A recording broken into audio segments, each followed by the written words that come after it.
Here is our recommended route of Vietnam.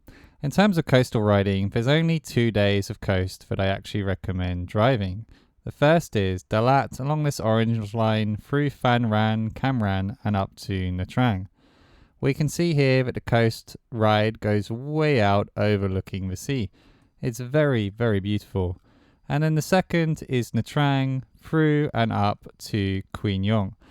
Now this has the best coastal riding in the entire country. This pass out here being a highlight, but it does rely on good weather because if it's cloudy or rainy, you're not going to see very much. There is also a really awesome bamboo bridge just out here. The downside to this day is it is mixed in with extremely busy highway. In particular, coming out of Nha Trang along here is unpleasant highway driving to get to the good stuff. The yellow road here is an optional extra. It's fine, but nothing really to detour or go out of the way. It's just if you want to maximize your coastal driving in Vietnam. And what I'll say is there is so many hotels and resorts of all budgets along this coastline. So although it's a 2-day drive, you can break this up into 3, 4, 5, 6, 7 days. It's really up to you. The important thing with beaches is to find somewhere that you like and basically to just hang out. So when you find that area that you like, then just enjoy it and know that you can make up time later if you want to. The distances are not very far. To give you an idea of the range of hotels out here, if you just type in resort, you can see, for example, that way out here in the middle of nowhere is something called Amani. Now this today on the weekend is 134 million dong, roughly 5,000 US dollars. It is amazing the quantity of hotels and resorts of all budgets along this coastline. Somewhere I just stayed at, but I really enjoyed, is called Life's a Beach, out here, run by 2 foreigners with a party atmosphere where we had a Vietnamese dinner and then some drinking games afterwards. I paid for the premium room with aircon, which was 800,000 dong, about 30 US dollars, but they have things going right down into dorm rooms with no aircon. Basically, there's so much choice, and this is the section of the country that is about the hotel, the resort, the destination, enjoying yourself on the beach rather than the driving. The rest of the country, you should be in the mountains. If you're on the coastline, you've made a mistake. And now I'm going to explain why. So why is it we don't recommend the coastline between Vung Tau and the popular tourist town of Mui Ne? Well, to get to Vung Tau, you need to go along the QL 51. This is one of the busiest roads in the entire country, an extremely dangerous and unpleasant way to begin or end your journey. And if we look at the QL 55 here, it's not actually on the coastline. There's plenty of houses and other things going on between you and that beautiful view that you want to see overlooking the sea. Basically, the coastline of Vietnam is a highway. You have this QL1A and this CT01 or various CT roads, and I can tell you that these big trucks have no interest in the preservation of your motorbike and your life. They will bulldoze you down. They are extremely dangerous. This highway as well is full of police and police cameras, and basically it's built as a very flat, straight road. It's extraordinarily boring to drive. The section of Quy Nhon to Hoi An, for example, again, is some of the worst and most dangerous driving in the entire country. You can see that these coastal roads are not on the coast, and they are very, very busy. It is a huge mistake to follow a route such as the beach bum route on Vietnam Coracle and land yourself on Vietnam's coastline. You're far better off choosing the section that I've given you, this small 2-day window, and just doing it very, very slowly.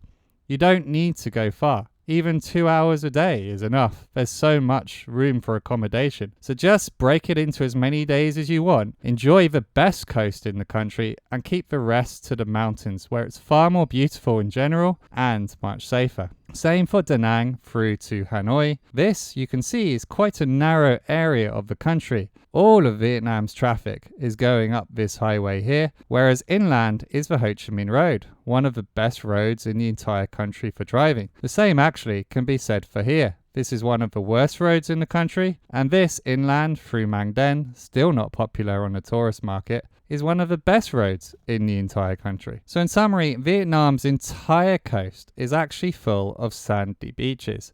And these are great for looking at when you're driving along roads that overlook the sandy beaches. But there's no point being on roads that are near the sandy beaches and you can't actually see them. I should point out that there are resorts all along Vietnam's sandy coastline. So even if you are inland, such as here, we do recommend you pop over to the coast for a nice sandy beach resort if you want. The gap between the middle of the country and the mountain roads and the coastline, most places, is only a 1.5 to 2 hour drive. So if you want to go inland for a day or two, you find that nice resort that you want, then that's absolutely fine. But for the actual driving, make sure that you're in the mountains, not the coast. Let's jump into a bit more detail. The coastal ride from Dalat to Nha Trang, we have a nice mountain ride to begin, and then we're very quickly onto this remote sort of peninsula, driving along by ourselves with a couple of beach resorts out here. In general though, I was surprised by how run down the area was. In particular, Phan Rang and Cam Ranh, which are normally supposed to be famous for kite surfing. Really, there's very little happening around here. So you can get a nice hotel on the coast, but there's very little to actually do in Vietnam on the coast, except for drink coffee and drink beer. There's not really activities such as water skiing, that kind of thing. Same even can be said for Mui Ne. Down here you can do white and red sand dunes and a ferry stream. That's fun. But ultimately, the aim of the game is just to bum around in the hotel drinking beer. Another interesting thing about this section is one of the most popular roads in the country for backpackers is Dalat to Nha Trang, this mountain route here. I personally don't see it as anything particularly interesting. There's much better mountain roads in this country, but I don't recommend doing this simply because this is your chance to do the best coastal riding in the country. So don't waste that on an averagely good mountain. Save that for somewhere else. And along this road between Nha Trang and Quy Nhon, I think has the prettiest beaches in the country. But again, it's not really something you just stop off and chill out on the beach. And the reason for that is it's extremely hot in Vietnam and there's no infrastructure on the beaches either. So you can get a coffee or a beer on the beach, but that really is about it. In summary, I have a saying when it comes to motorbikes and Vietnam. It goes like this: Vietnam is famous for its coastline, but it should be famous for its mountains. Don't get me wrong though, this 2-day coastal drive has some phenomenal roads and scenery. It is seriously good, and I really did have a blast doing it.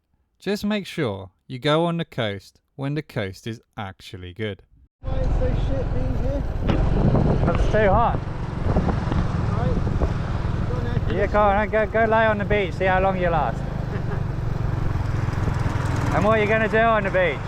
This video was made from footage where I did Ho Chi Minh through Mui Ne to Dalat on a dirt bike with some friends.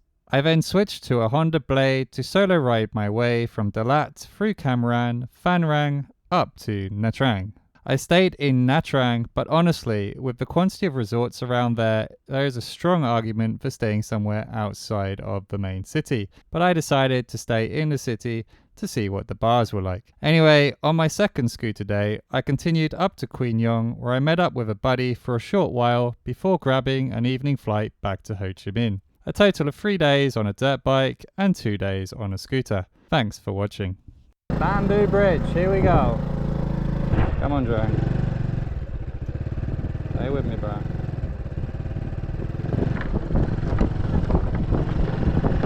This has got to be the first time anyone's been dumb enough to try this.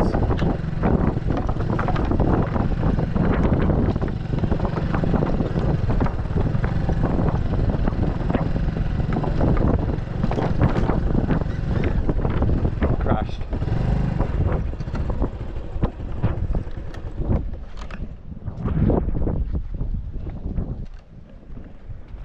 Landed on the bridge and it must have toppled off.